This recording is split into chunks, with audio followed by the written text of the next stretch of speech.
Puno niya, oh. Pero yung mga ugat niya, ay nako, pumunta dito. Dami niyang ugat sa likod, oh. Kaya nagbunga siya kahit nasa paso lang siya. Kasi, ano naman na, nasa, dumikit na sa dingding namin. Nako, dapat itong kunin. Tingnan niyo, oh, dumikit sa dingding. Agoy. Kaya pala nagkaroon siya ng bunga kasi na may hinuhugutan siya. Hala ko.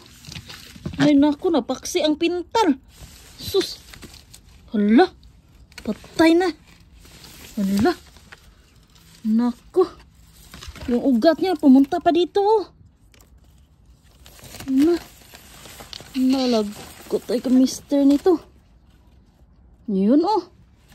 Sus, dumikit na sa dingding. Hala.